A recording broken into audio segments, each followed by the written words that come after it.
Se a Odisseia de Christopher Nolan é boa ou ruim, é uma questão debatível.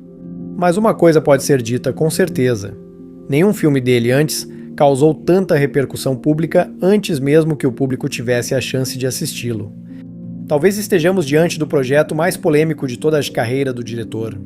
Por volta da terceira semana em cartaz, tive uma sensação persistente de que tudo o que acontecia ao redor do filme havia se transformado em um fenômeno à parte, talvez até mais interessante do que o próprio longa. Apoiadores e opositores da Odisseia sempre achavam novas provas para reforçar suas convicções e se tornavam ainda mais firmes em suas posições. Os opositores do filme declararam que o elenco era um equívoco e se prepararam antecipadamente para assistir a um fracasso retumbante. Os fãs esperaram pelos números de bilheteria e começaram a agitá-los como prova definitiva da vitória. Os críticos imediatamente explicaram a bilheteria pelo barulho publicitário e pela curiosidade do público em relação aos erros do diretor. Os fãs falavam sobre a experiência cinematográfica incrível e a escala impressionante da produção.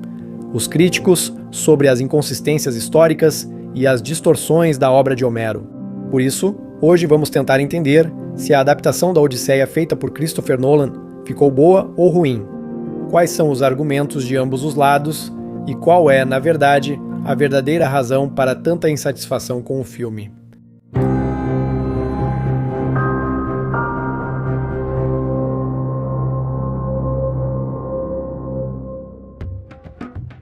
Você notou que, em Homem-Aranha, Um Novo Dia, exibido junto com Odisseia, vários atores conhecidos aparecem nos dois filmes? Primeiro temos Tom Holland, que interpreta Peter Parker em um filme e Telêmaco em outro. Zendaya e Jon Bernthal também estão presentes nos dois filmes. É uma pena que Michael Mando não tenha sido incluído nessa campanha, porque, aliás, ele daria um ótimo grego. Assim, parece que Christopher Nolan está meio que zombando de Hollywood, quase do mesmo jeito que já aconteceu em Oppenheimer, quando ele tirou Robert Downey Jr. do traje do Homem de Ferro e mostrou que ele, na verdade, é um ator dramático sério, pelo qual Downey Jr. ganhou seu primeiro Oscar. E o Oscar vai para Robert Downey Jr. Aliás, se em Oppenheimer o Nolan achou que um Homem de Ferro era suficiente, em Odisseia parece que ele achou que isso não era o bastante.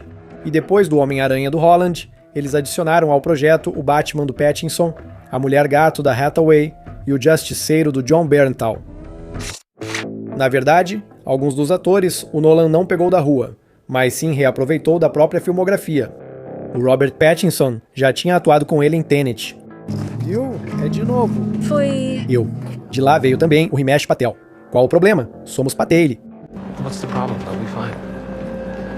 Matt Damon já havia aparecido em Apocalipse. Este é o evento mais importante de toda a história de Oppenheimer. E também interpretou o Professor Mann em Interestelar. A evolução ainda não supera essa barreira simples. Anne Hathaway já integra a campanha há muito tempo. Antes, foi Mulher-Gato em Batman. O Cavaleiro das Trevas ressurge. Boa noite, Sr. Wayne. Depois, Amélia Brand em Interestelar. E isso é mentira. Uma mentira terrível. Bem... Muito mais interessante, é claro, Ellen Page. Essa garota adorável que interpreta Ariadne no filme A Origem junto com DiCaprio. Tenho curiosidade sobre o que ocorre ao mudar propriedades físicas. Na Odisseia, Ellen Page. Desculpe, uma correção, não é mais Ellen, agora é Elliot Page. Também conseguiu seu papel. Impressionante? Com certeza. Isso virou um dos gatilhos que geraram insatisfação antes mesmo do lançamento do filme. Então, como toda essa história começou? Basicamente, tudo começou com as primeiras notícias sobre o elenco. O maior gatilho foi a informação de que Lupita Nyong'o interpretaria Helena de Troia. Para muitos, isso foi um sinal de mais uma adaptação injustificada dos clássicos para atender às exigências de representatividade, distorcendo a fidelidade histórica e cultural. Isso não pode ser. Simplesmente não pode ser.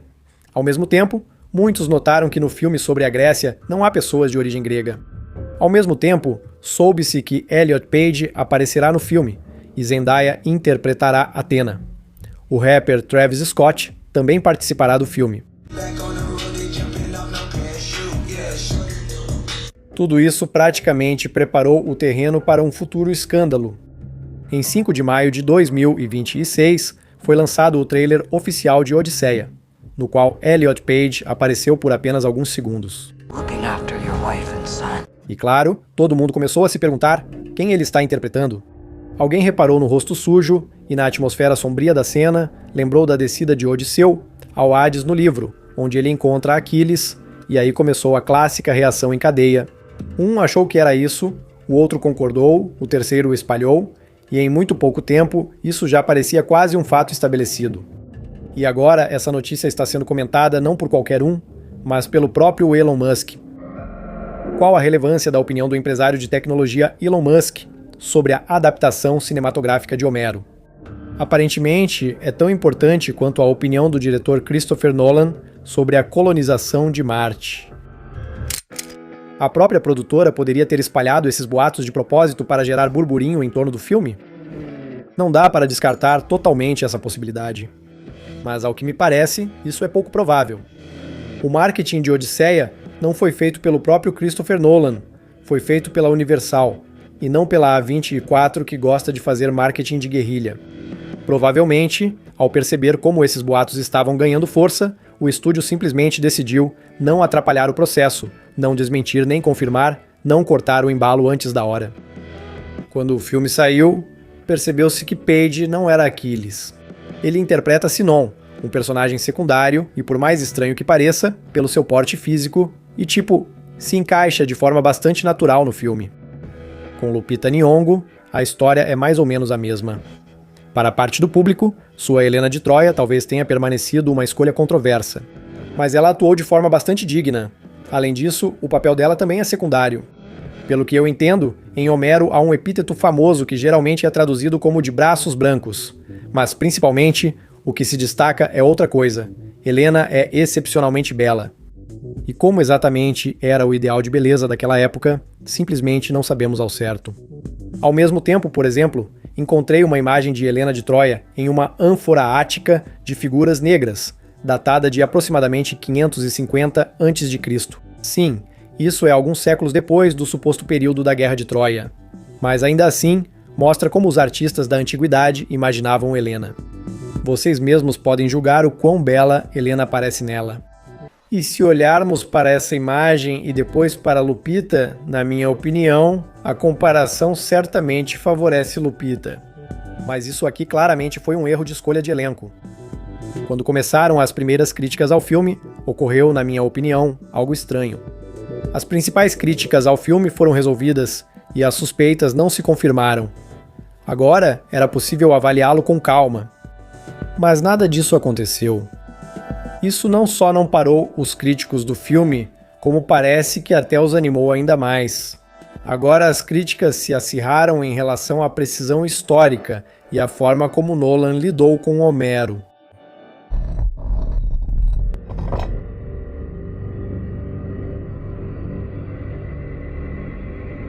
Reunindo as principais críticas à precisão histórica, a lista é basicamente esta.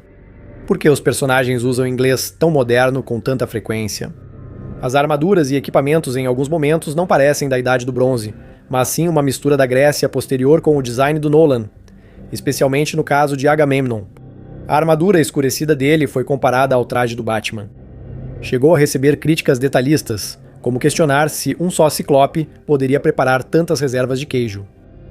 Outro ponto debatido foi o navio de Odisseu, que muitos especialistas logo consideraram não ser da época. E logo tudo isso se confirmou, porque o dono do navio, usado nas filmagens, declarou que a Universal não cobriu os custos do reparo dele após o término da produção. E foi então que se descobriu que aquilo não era um navio grego, mas sim um verdadeiro Drakkar Viking, ou seja, um navio da Alta Idade Média. Como ele foi parar na Grécia Antiga é uma questão interessante. Sinceramente, não faz sentido analisar todas essas inconsistências. Armaduras, navios e outros artefatos arqueológicos. Vamos apenas admitir que o filme realmente tem diferenças bastante notáveis em relação à precisão histórica. O curioso é outra coisa. E como isso ocorre em outras adaptações de Homero? Bem, ele é mesmo um caso tão fora da curva assim? Em primeiro lugar, a própria conversa sobre a precisão histórica aqui já começa um pouco capenga. Estamos lidando com um material cheio de ciclopes, monstros e deuses que interferem diretamente na vida das pessoas. Nesse contexto, qual é a precisão histórica de Homero? Adaptações de Homero costumam seguir dois caminhos. Ou elas tentam se aproximar mais do mito e do espírito do poema, mas aí a precisão histórica inevitavelmente sofre, ou, ao contrário, apostam no realismo, mas então precisam tirar os deuses, monstros e grande parte da mitologia. Você precisa voltar. A Grécia precisa de você. Se analisarmos cada adaptação da Odisseia, pelo nível de precisão histórica, o vídeo simplesmente vai se afogar em detalhes. Por isso, vou ser breve. Quase todas as adaptações tiveram suas próprias distorções históricas, às vezes muito sérias. Se pegarmos Troia, frequentemente comparada à Odisseia de Nolan, historiadores, filólogos e críticos já notaram que o filme tem precisão histórica e literária muito fraca. Ele distorce muito tanto o contexto da época, quanto muitos elementos-chave da Ilíada de Homero. E ali, aliás, surpresa, também não havia gregos étnicos. Mas o curioso é que o filme não provocou nenhuma fração da fúria que a Odisseia de Nolan provocou. Pelo contrário, agora, ele é cada vez mais lembrado quase como um exemplo de como deveria ter sido feito. Ei! E daqui surge uma conclusão bastante simples. A precisão histórica, provavelmente, também não é a verdadeira razão desse desagrado. Mas então, o que é? Mas antes de tentar responder a essa pergunta, vamos entender, afinal, o que é uma boa adaptação e em que ela difere de uma ruim.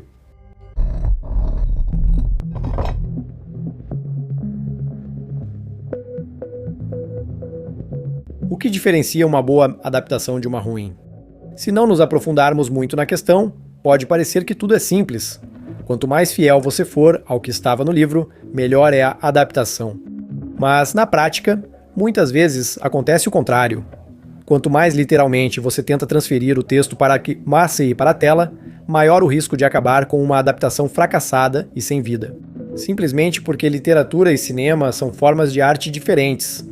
O cinema é uma arte audiovisual, e a literatura, em primeiro lugar, trabalha com a palavra, e por meio da palavra, com a imaginação. Em um livro, pode-se escrever que Helena de Troia era incrivelmente bela. E cada um vai imaginar algo diferente. No cinema é mais complicado, porque lá já é preciso escolher uma pessoa específica. Uma boa adaptação é aquela que consegue ler nas entrelinhas o que o autor queria transmitir e escolhe o recurso cinematográfico mais adequado para passar essa ideia. Ruim. Uma má adaptação pode ou copiar cegamente o original, ou, ao contrário, mudar algo de forma tão radical que a própria essência da obra se perde. Resumindo, uma má adaptação muda o original porque não o entende. E uma boa adaptação muda o original porque o entende tão bem que sabe o que pode ser mudado e o que não pode. Mas sabe qual é a ironia? Uma boa ou má adaptação nem sempre significa um bom ou mau filme. Vou dar alguns exemplos. Clube da Luta de Chuck Palahniuk e Clube da Luta de David Fincher. Um exemplo de uma adaptação muito bem sucedida, embora muitos detalhes tenham sido alterados e, o principal, o final seja diferente do livro. Chuck Palahniuk adorou o filme e o aprovou totalmente, pois Fincher compreendeu sua mensagem e usou a linguagem cinematográfica certa para contar a história. Eles nos provocam com propagandas de roupas. Trabalhamos em empregos ruins para comprar coisas desnecessárias. Outro exemplo é O Iluminado, de Kubrick, baseado na obra de Stephen King. King odeia essa adaptação e a considera um fracasso. O filme tem papel fundamental na história do cinema. A história de Solaris, de Andrei Tarkovsky, é ainda mais polêmica. É um bom filme, mas uma adaptação muito livre. Nessa situação, tanto a mediocridade quanto o gênio ficam igualmente impotentes. O escritor polonês Stanisław Lem discutiu com Tarkovsky, ficou indignado e, no final, disse que ele era um idiota, pediu para não colocar seu nome nos créditos como roteirista, bateu a porta e voltou para casa. E a adaptação de Christopher Nolan foi boa ou ruim? Nolan conseguiu transmitir aquelas ideias de Homero que estavam originalmente presentes na obra? Acho que a resposta será mais complexa do que parece. Parte dessas ideias ele realmente transmitiu bem. Em primeiro lugar, o tema do retorno, que em Homero ocupa um lugar central. Nem mesmo os deuses vão me impedir de voltar para casa. Mas a mensagem geral ele acabou modificando bastante e acrescentou ali suas próprias ideias. Primeiramente, trata-se de uma mensagem anti-guerra e da ideia do transtorno pós-traumático de quem participou de uma guerra. Algo que, se já estava na Odisseia original, não era tão intenso nem seu principal significado. Mas aqui é importante considerar mais um ponto. A Odisseia de Homero é uma obra da Grécia arcaica dos séculos 8 ou 7 a.C. E a sociedade em que esse poema surgiu, em sua mentalidade, moral e concepções do que é normal, é muito diferente da nossa. Existem coisas que quase todas as adaptações para o cinema tentam evitar ou, pelo menos, não enfatizam muito. Por exemplo, Odisseu foi na prática um dono de escravos. Ele tinha escravos, mas nas adaptações isso geralmente é mostrado apenas como servos, sem rosto na casa, sem maiores detalhes. Mas quem são todas essas pessoas? O mundo de Odisseu via a escravidão de modo bem diferente do espectador moderno. Ou outro momento. Quando Odisseu retorna para casa, ele não só mata cruelmente todos os pretendentes, mas também enforca as criadas, que do ponto de vista moderno são pessoas subjugadas que não mereciam tal punição. Esta é a minha propriedade, e eu posso fazer com a minha propriedade o que eu quiser. Hoje isso parece um ato de crueldade injustificada. O mesmo se aplica à guerra. Naquele mundo, o culto à glória era bem mais relevante. Eu teria medo de enfrentá-lo. E por isso você permanecerá desconhecido. E agora, só pensem. Christopher Nolan escolhe Lupita Nyong'o para o papel de Helena de Troia, mas quase ninguém menciona que o próprio Odisseu era um escravocrata. Após isso, surge uma pergunta lógica. Era essa a Odisseia correta que Nolan deveria ter adaptado? Acho que, no caso desse material, ele inevitavelmente teria que reescrever e adaptar o significado do poema para o mundo moderno. Foi exatamente isso que ele fez. Uma adaptação perfeita da Odisseia provavelmente não existe, pois a distância entre aquele mundo e o nosso é grande demais. A ética é muito diferente, assim como as ideias sobre o ser humano, a violência, o poder e a guerra. Trazer tudo isso para o cinema moderno, sem uma reformulação séria, é praticamente impossível. Que conclusões tiramos sobre a Odisseia de Christopher Nolan? Primeiro, o elenco e a possível escolha errada dos atores dificilmente são a principal razão da antipatia pelo filme, porque praticamente todas essas decisões polêmicas no filme foram reduzidas ao mínimo. Segundo, a precisão histórica também não serve como principal explicação, porque outros filmes baseados em Homero e na Grécia Antiga também estão longe de serem perfeitamente fiéis. E finalmente, terceiro, uma boa ou má adaptação não é o mesmo que um bom ou mau filme. Portanto, dizer que o filme do Nolan é ruim só porque é uma má adaptação também está errado. Porque afinal, tantos não gostaram da Odisseia de Nolan? Acredito que não seja por causa do elenco, da adaptação ou de erros históricos. A razão é bem mais profunda. O espectador já tinha em mente sua própria Odisseia correta antes mesmo de assistir. Nem sempre a Odisseia foi lida direto de Homero. Muitas vezes, é uma imagem apresentada antes de Nolan em outros filmes. Essa imagem interna entrou em conflito direto com o filme de Nolan. As pessoas esperavam aventura, épico e heroísmo, mas receberam o que é comum nos filmes de Nolan, um drama psicológico pesado e frio. A isso se somou o cansaço de parte do público, pelo fato de que obras clássicas, nos últimos anos, têm sido frequentemente adaptadas às tendências modernas. Assim, o espectador pode relevar um capacete impreciso, um navio errado e até a linguagem moderna, se o filme parecer certo em sua essência. Mas quando o filme é percebido como errado desde o início, então qualquer erro começa a irritar muito mais. Os espectadores aguardavam que Nolan confirmasse sua visão sobre Homero, a Grécia Antiga e Odisseu. Mas em vez disso, ele apresentou sua própria versão, moderna demais e Nolan demais. O que irritou as pessoas não foi o fato de Nolan ter mudado algo, mas sim que ele mudou justamente aquilo que elas absolutamente não queriam que fosse alterado. Ao mesmo tempo, aqueles que já gostavam do cinema do Nolan e entendiam seu estilo autoral, no geral ficaram satisfeitos com o filme. E não porque não perceberam as mudanças em relação a Homero, mas porque estavam dispostos a aceitar essas mudanças. Para eles, isso não parecia blasfêmia, pois não iam a uma aula de literatura antiga ou a uma reconstituição museológica, e sim a um novo filme de Christopher Nolan.